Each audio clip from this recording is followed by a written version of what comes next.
We're getting some information out of spring camps. Some of the things we're hearing are great. Some of the things we're hearing are surprising. And it's got us wondering, what if?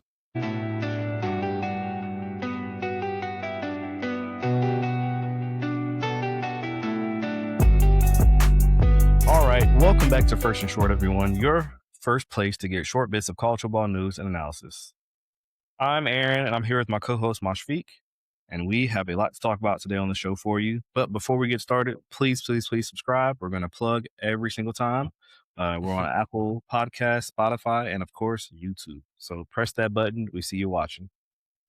To get into today's agenda, spring ball is here. And we're getting some spring intel, for various teams throughout the league. Plus, we've got some, what if questions that we want to, ask each other to see what college football might look like this fall, or if it's in a completely different universe and it's just, overreaction in a way.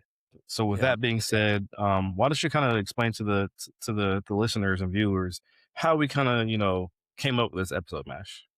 Yeah, for sure. So I was perusing as I do through On3 or 24/7. I forget which one it was, but I was just reading articles. And one thing that helped jog my memory that I kind of completely forgot about, Paul Feinbaum, he was mentioning that, during the playoffs for last year, Kalen DeBoer was in talks for that Michigan job. While Alabama was in the playoffs. A few teams were in the playoffs and coaches, were being talked about, going somewhere else. So Paul Feinbaum, he was saying that it was pretty likely that if Kalen DeBoer had opened up the college football playoff with another loss to Oklahoma, that would have been a done deal. Kalen DeBoer would have been packing his bag to go back up north and would have joined Michigan. So the timeline of events there, the Michigan Wolverines, they started their search. They were looking for a replacement for Jim Harbaugh. Well, not really Jim Harbaugh, but Sharon Moore, I should say. And they eventually hired Kyle Whittingham on December 26th. So Alabama, they were playing Oklahoma in the first round on December 19th. And so, Paul Feinbaum was mentioning that because his logic was that because Kalen DeBoer had already lost to Oklahoma in the regular season and then basically threw away the SEC game, a second loss to the Sooners would have just been an easy call to make to kick him out of Tuscaloosa, so to speak. Mm-hmm. So Aaron, did you even so much time has passed since then. I kind of forgot that was even in the ether of within the realm of possibilities, I should say. What if? Mm-hmm. So here, let's kick off our what if, kind of scenarios here. What if Kalen DeBoer had left Alabama and gone to Michigan? Let's start with Alabama. What kind of vacuum would that have left here in the SEC? Yes. I mean, you already saw a decent amount of players enter the portal this season from Alabama, right? You saw the Quay, I think Russaw and his counterpart, they both left at the same time. If DeBoer would have left, I feel like it would have been a mass program exodus unless you immediately bring the top guy that could possibly be there in immediately, which, I mean, I don't know if there's a guy who can fill those big shoes that Kalen DeBoer still isn't quite filling, right? So I think from a standpoint of Alabama, it wouldn't have been pretty, as far as preparing in the offseason and preparing, for next year's games against, these powerhouses that we expect to be powerhouses like Tennessee, not like LSU, like Texas, right? So it would have been scary. I don't want to get too deep into the what if inception. We could go forever down one timeline, but what if he had left Lane Kiffin, would he be at LSU? No, I think he would be at Alabama, right? So, but we don't have to go down that path. I think Michigan would be looking very, very different, right? They have a quarterback that I think kind of fits Kalen DeBoer's system, so maybe that would have been a better fit. They probably would have got Cam Coleman or something, right? So a lot of crazy things would have happened, I think, if that would have went down. Right. Yeah. So anyway, that's kind of that was kind of the genesis of my thought process for when we were writing this episode. Mhm. So we're gonna weave that into kind of what we're already seeing play out at spring practice for a lot of Mhm. teams, like Aaron you mentioned. So we've seen videos, we've read articles. Why don't you start us off? What are some of these videos that we've been seeing pop up online? Yeah, so the first thing that I saw on Twitter this weekend was DJ Lagway, not having his best, throws and previews, at spring practice, uh, looks like he's throwing ducks every now and then and throwing incomplete passes. So, it makes you wonder, okay, uh, leaving the program he was at Florida when he, initially wanted to stay. And now he's entering a new program. Eyes are on him to see if the program was the problem or if he's the problem. Is his confidence shot, right? So that I feel like that's one of the biggest questions we're facing right now. Yeah, it is unfortunate he came in with such a high ceiling that Hmm. I mean we expected a high ceiling. Um, and how things ended up at Florida, his confidence being shot. Hopefully he has this season to kind of like build that back up. Um, I'm looking at their schedule. They start with Auburn, which I believe was a school that was trying to get him Hmm. when he was leaving Florida. But he's better. He's got to figure out that confidence thing quick because Auburn has a great defense and they're going to be coming after him from play number one. So another what if question I want to pose here is like, what if he does get his confidence back, right? What if he does start doing well? I mean, their schedule is fairly easy. Um, yeah, And like then let they have BYU and Texas Tech near the end of the season, but they could, yeah, if his confidence is back and DJ Lagway takes control of this team, then I could see this as a 10-2 team probably and knocking on mhm, the door of the playoff, depending on how the rest of the Big 12 does. yeah. Um, I was about to say, so let's yeah, not forget the Big 12 is the Wild Wild West. So yeah. you never know who the clear favorite is going to be out of that conference. So if he can find his way quick, like you said, Auburn's first game of the year, that I think that actually might be in Atlanta this year for the kickoff classic. I gotta double Oh, check that. that's fun. Yeah, yeah. So that'll be Oh, fun. it does say neutral. Yeah, you're right. It does say neutral location, so could Yep, be. yep. So again, Auburn's known for having a great defense, but we also don't know what type of team Auburn is going to be this year. They're having a new identity, so we could see the explosive offense brand of Auburn this year with their new head coach. So he's gonna have to Mhm. pick it up fast, like he said. Yeah. What Mhm. there's another video that made its rounds on the internet. These videos go viral at least once every year. Some student hanging out in Athens, and Kirby Smart is on the microphone, and you can clearly hear every curse word known to man over the loudspeakers. So in this video, Elias Williams, Kirby Smart later cleared up that he was able to stonewall Amars Williams, the edge transfer from Auburn. Elias Williams is a sophomore.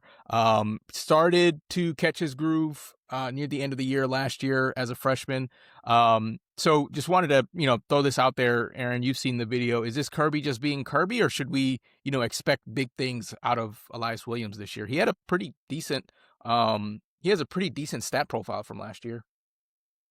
Yeah, yeah. I mean, honestly, I think you could say it's a little bit of both, right? Kirby's going to do whatever he can to motivate his players and pull everything out of them each and every day. Um, you know, there's no malicious intent by calling out his defensive player. Mars Williams. He's trying to motivate him and let him know like, hey, I'm seeing who's winning the one-on-one battles, but I definitely think Elias Williams is going to be one of those guys that you know can be and will be probably one of the rising stars and one of the biggest targets for Gunnar Stockton next year, right? Like you said, he's got that big frame, and I mean he's going to be hard to stop. Yeah. So, you know, what kind of scenario do you see, or what kind of a world do you see that I'll pose the what if question here. What if he is being groomed to be that X factor, that number one Brock Bowers esque uh, Mhm.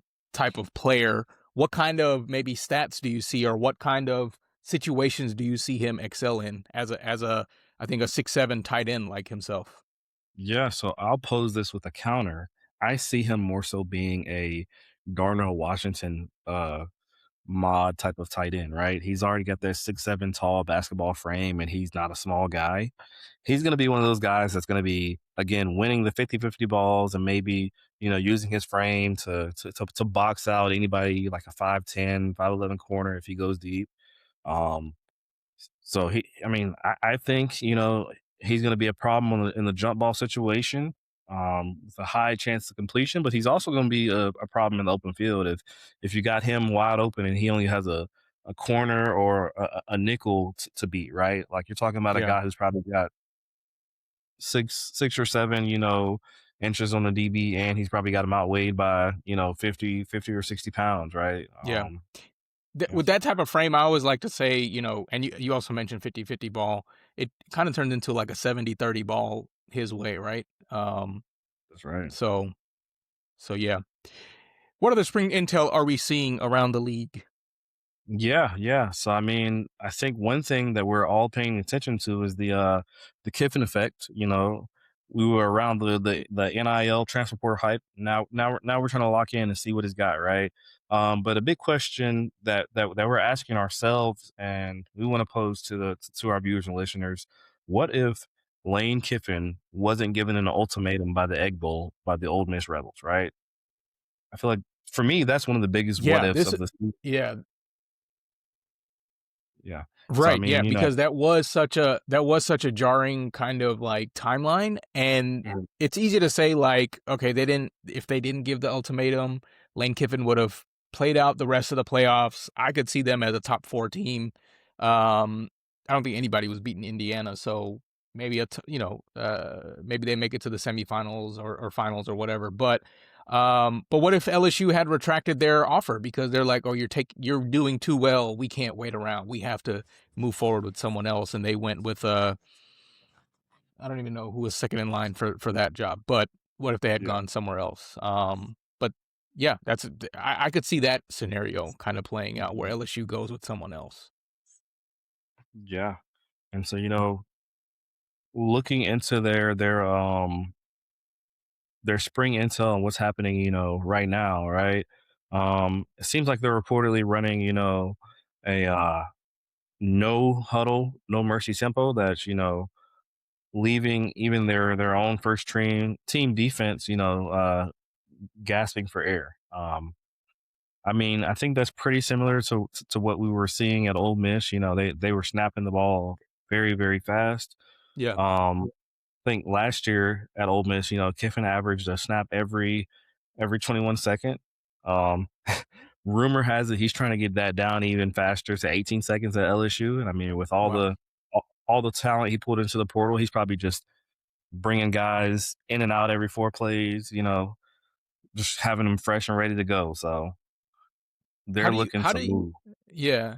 How does this is something that I've always wondered, and maybe as a football player you can answer me this. Why does a Mhm. fast tempo offense always make the defense more tired than the offense?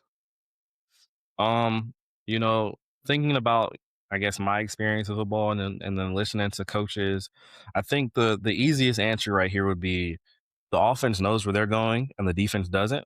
So maybe Mm. the defense is taking a lot more wasted steps or exerting a lot more energy to make sure they're covering where they need to be, right? Oh, okay. Like a corner may be running 30 yards and a receiver may just be jogging the 30 yards to lead them astray, but a corner's going full speed trying to stay with the receiver to make sure the deep ball's not there. So Got it. Got it. yeah. Okay. So, long story short, Lane Kiffin, he's trying to make the LSU Tigers the fastest team, the fastest running team, probably the most plays we'll see per game coming into this fall. So we'll see what happens there on that one. Another team we want to talk about spring intel wise is Texas. Um, and apparently Arch Manning is bulkier and a bolder than he was last year. So Mhm.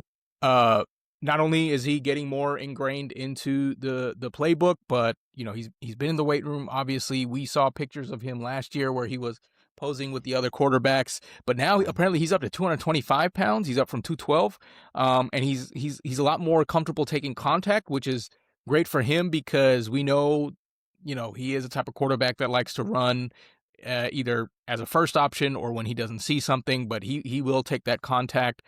I don't think we saw him like drop the ball too much last year, but that he wants to. A player like him wants to be more comfortable taking that contact. So coaches, are noticing his increased velocity on deep out routes as well, which is a throw that he was struggling to make during his like midseason slump of last year. So I think with the added arm strength that I'm guessing that he's gonna have, his completion percentage on passes of over 20 yards was only 34% last year. I feel like if he can tick that up closer to 50, like if he's even in the 45 to 50 range, I think he's gonna be great. Great, he's gonna be a great lock in for the Heisman. Yeah. Um, Especially considering the transfers that he brought in. I feel like that would be great for him. That's right. So yeah, you mentioned that, Steve Sarkisian, he went all in on the portal this season, Yeah. especially on offense, right? He brought the perfect, trio of weapons in this offseason. He brought in, Hollywood Smothers, Raleek Brown, and Cam Coleman, all offensive weapons that Arch can rely on. But the question that we're posing here is, what if the Hmm. triple transfer threat, right, is too much to manage? What if it's, you know, too hard to mesh the three and it turns into a bust? That's the So question we're posing. so what if the locker room turns into a room full of divas? Is what you're asking, basically. Exactly. Yep, Yeah. yep, yep. I mean, we've seen that. We saw that a few years ago when NIL was really like exploding. Texas A&M, they signed like it was a high school class, but it was like the biggest class, or the best class ever. And then the next year, they didn't do well, and then they had the biggest transfer portal class out ever. And I think that because of a lot of people, a lot of those kids who came in, they expected some type of extra treatment or whatever based on like their NIL valuation or whatever. I think this is a little different because these players are older and they have different they want different things. And I'm Mhm. sure they came in having this conversation with Steve Sarkisian, like Hollywood Smothers knows who else is also coming in to help. But you're right. I mean, if Cam Coleman, suddenly wants to demand, 10 targets a game and Raleek Brown needs 15 touches to stay happy, what happens to that chemistry, right? You always Yep. have agents talking in their ear because this is the last year for a lot of these players and they want to make sure they look good on tape for NFL agents. Yeah, exactly. They want to get to that new level, and in hopes of making the NFL, to prepare for the draft one day, right? Which is a great segue into the next team and position around the team we want to talk about. We want to talk about Indiana, right? You know, Mendoza, he was the guy this year. He did it all for Indiana, but now he's gone. He's preparing for the draft, could potentially be QB1 in the draft. So they have to find, that new guy at quarterback. And the question is, in that new blood battle, what if Indiana is the new Heisman, Ohio State, right? Um, the Heisman So winner, what Mendoza. so Yeah, so what Go would ahead. what would that mean, right? Like, Mhm. what if they are the new Ohio State? I mean, Ohio State doesn't win the national championship every year, no team does, but they are constantly top 5 in recruiting. Top They're five, right? constantly top 5 preseason, probably a top at least 10 postseason, like wherever they end at the end of the season. So I like, yeah, what if in this new world, Indiana is in that position where they're constantly top 5 recruiting, top 5 Yeah. preseason, top 10 postseason, stuff like that. Are we ready for that? Is that realistic? Could To be. to stay that dominant year after year after year. Yeah. Um, Nonetheless, right? Kurt Signetti, he has a massive void to fill this year, right? Yeah. So like you said, it's about filling that void and staying afloat, staying at the top now that Th- all eyes are on you. and Um, that's how you are the new Ohio State. You have to be good at filling those voids. Exactly. So, spring ball now is centered around this high stake competition on who's going to be the new quarterback, who's going to be the leader of the offense this year, right? And so there's a couple of guys in contention. The first guy is going to be, the the transfer they got, Josh Hoover, he transferred from TCU, right? He has some big game experience, right? I think Signetti loves that.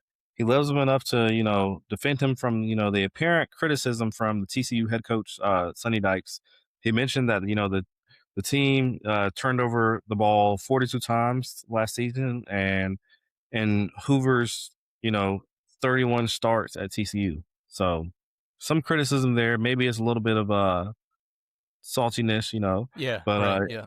yeah, he defends them. Signetti even had his own criticism for Sonny Dykes and TCU. He said, when Josh got there, he met his two new best friends, right? A great defense and a really good run game. He was never the same after that. Yeah, so I feel like that was like him saying, yeah, he finally found a great defense and a really good run game when he got here. So that's why he Yeah. hasn't been the same. So Yeah, I felt like that was a kind of rebuttal to Sonny Dykes. exactly. Like I think he's kind of alluding to, kind of what some people were alluding to when Carson Beck left Georgia and went to Miami, right? He doesn't have to lift the offense by himself, right? Yeah. Um, so it'll be interesting to see if he can stand on that if he's named the starter for next year. Yeah. Who was the other guy that could be taking that spot? The other guy, the challenger is going to be Tyler Cherry, right? He Okay. was a redshirt freshman who was a top recruit and apparently has a cannon of an arm.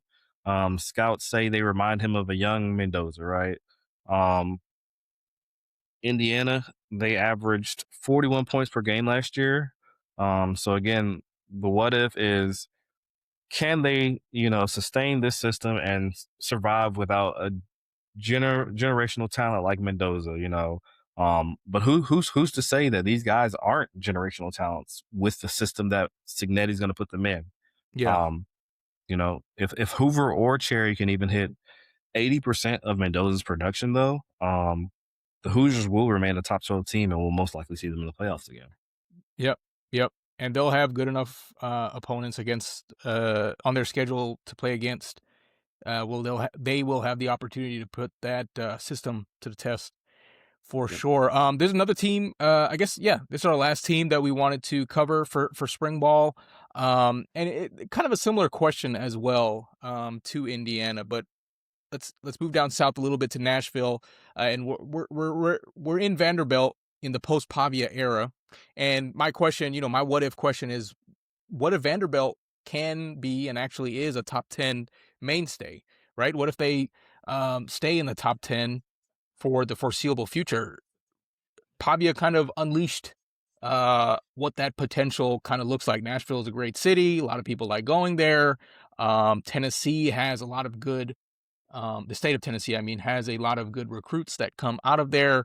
And Mhm. so their spring roster is showing that they are looking for a more traditional pass attack at the moment. Mhm. Pavia was a little bit all over the place. A lot of great talents there, but right now, Blaze Berlowitz and Whit Muschamp, who is Will Muschamp's son, they are the names to watch. Berlowitz, and this is obviously in addition to Jared Curtis, the number one player coming out of high school, who could take the spot as well. But Berlowitz, he reportedly has the edge in the locker room as a natural leader. He's been there a while Muschamp has the high IQ play calling ability. So we could see any of those three guys. I think another what if question to ask here is, without um, Pavia's ability to scramble for, I think he had 800 yards of scramble yards last year. Can the Vanderbilt O line, which I feel like was a little, they left a little bit to be desired. Can they actually protect a pocket passer like the three guys, we're mentioning here? Jared Curtis might be able to run a little bit better than those other guys.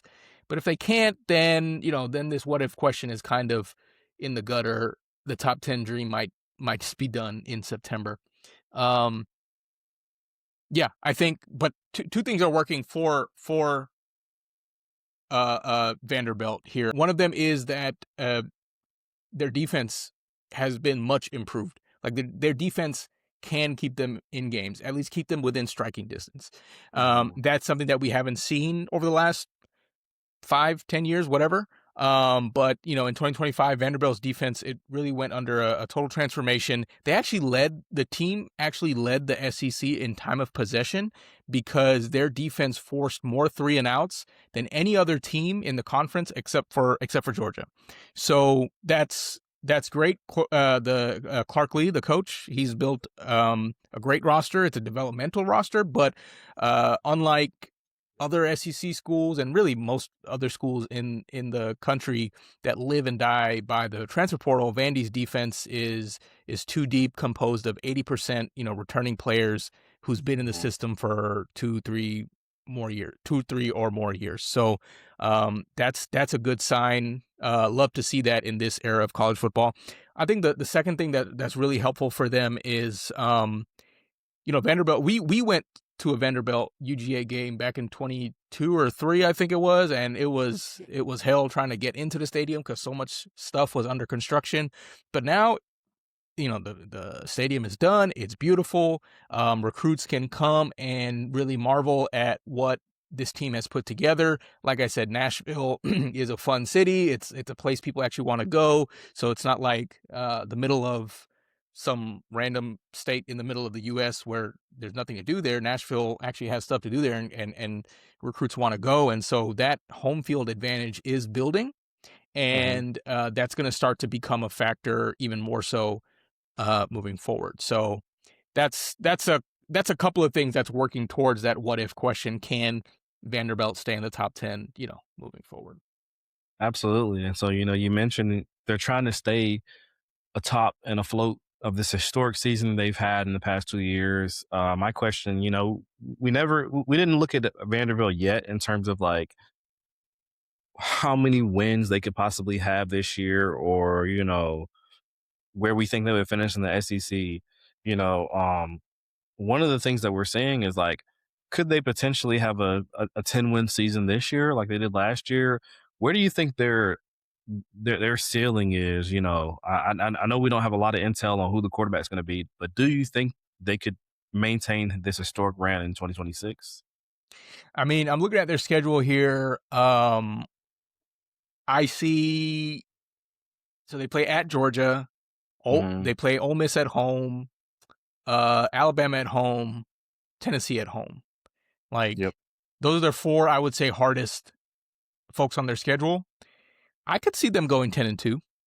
Everybody else is fairly easy. I mean, they have to go to Florida, but Florida's a first-year head coach. Who knows what's going on there? But everybody else, I think, is very winnable. I could see them going 10-2, fairly, not easily, but realistically, I would say. Okay. Yeah. Well, that sounds good. That sounds good. Well, that is all we had for today's show, guys. Thank you for tuning in and watching and sticking with us till the end. Um, please, again, like and subscribe. Tune in. We have something new coming out every week, and then once the season picks back up, we'll get right back to 2 episodes a week, to where you can hear more about football, more about what's going on. With that being said, thank you for watching First and Short. See you guys next week.